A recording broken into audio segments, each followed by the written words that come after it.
So back in June of this year, I decided to delete TikTok, which was a really big thing for me because I had been using TikTok for, I want to say 5 years. Yeah, I got it the summer of 2019. And I was on TikTok every day for hours and hours on end for 5 whole years. I really was becoming addicted. And it was getting to a point where it was seriously affecting my mental health and well-being.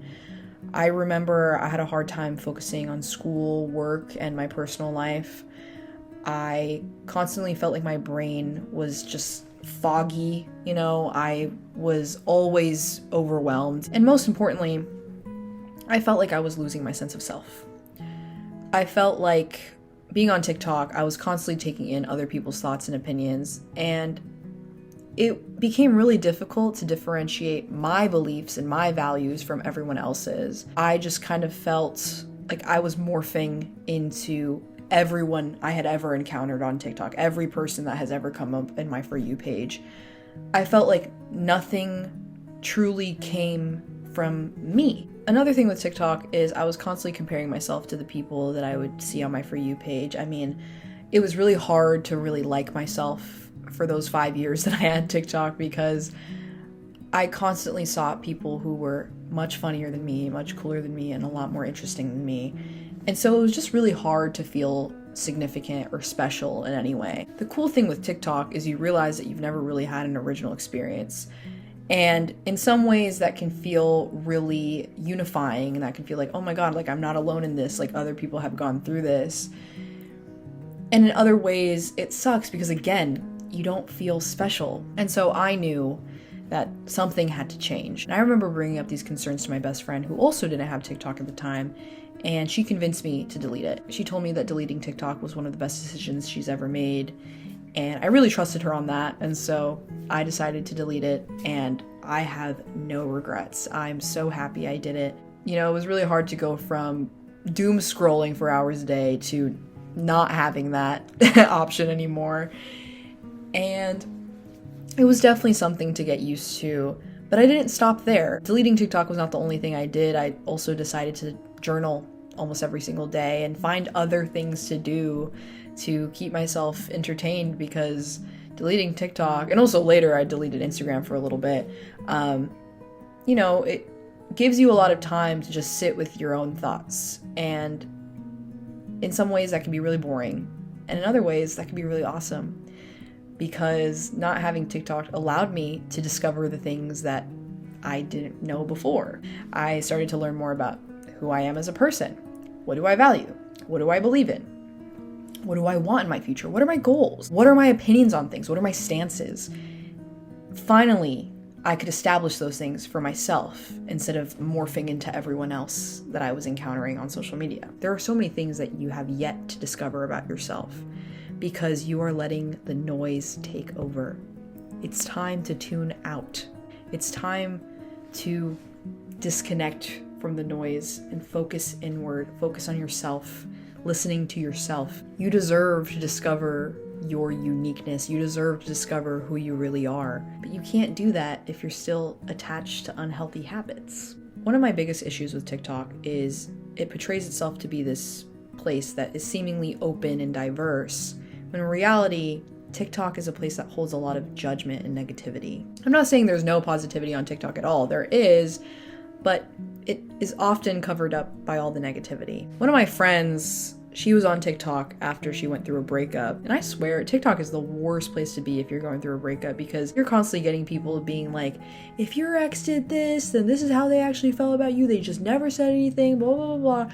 People projecting their own experiences onto the masses, when it's like same logic and advice cannot be applied to different situations. Just because your partner did this to you doesn't mean someone else's will. There is no need to instill a lack of trust in people. There's no need to instill fear in people. Let people live their lives and stop giving unwarranted and unsolicited advice. Your life experience is not everyone else's life experience. Tune out the negativity. Tune out the people who are trying to project onto you. Tune them out. Listen to yourself. Are you going to let external noise overpower your intuition? Are you going to let that happen? The answer is no. You're not going to. It is so easy to observe other people's lives and judge the choices that they make.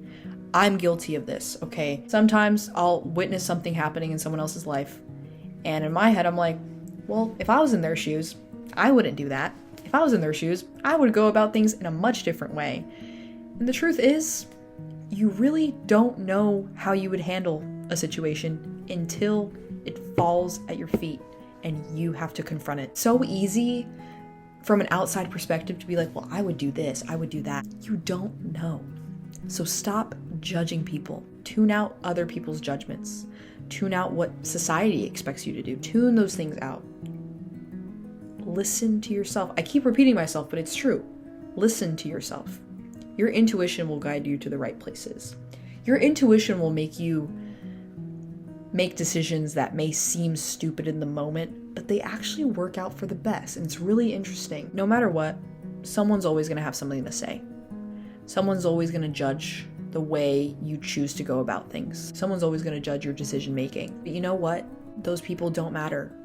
Your intuition overpowers all. Now, over the summer, I got really into this show called The Midnight Gospel. And The Midnight Gospel is based on this podcast called the Duncan Trussell Family Hour.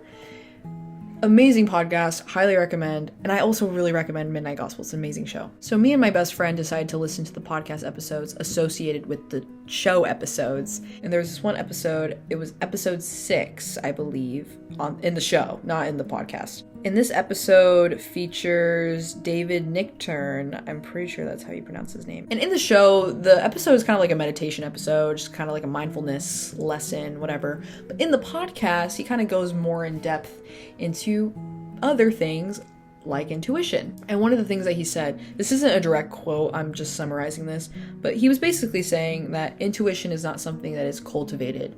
It is something that everyone inherently possesses, but it's covered up by other things like fears, delusions, your ego, etc. But ultimately, everyone has intuition. Intuitive people are people who are more in touch with it, who are able to discern their intuition more. They're able to remove the fears and the delusions from blocking it. The cool thing about journaling and meditating and doing things like that is you become more in touch with your intuition. You have an easier time detecting your intuition in a pool of fears and delusions. Your intuition becomes the loudest voice. You know what is truly best for you. Don't let other people get in the way of that. There are people out there who want to help you, who want to look out for you and make sure you're not putting yourself in a situation where you're going to get hurt. And it's okay to listen to those people and listen to what they have to say and be like, I hear you. But ultimately, you need to let your intuition guide you, because your intuition is always going to take you to the right places. You know, when you're kind of in like a weird situation and you get this gut feeling of like, oh, I need to get out of here. Like, I don't feel good about this. And then you choose not to listen to it, and then it doesn't work out for you because something bad happens later. That's what happens when you don't listen to your intuition. That little gut feeling you get, that's your intuition talking. Don't ignore it. Don't put it to the side. Don't silence it. Listen to it. Tune everything else out and listen to yourself. Trust yourself. Trust your intuition. Trust it. You're gonna be taken to the right places. You're gonna be taken to the right people, the right situations, right circumstances. You just have to trust and you have to listen. Tune everything else out and listen. That's all for today. Bye.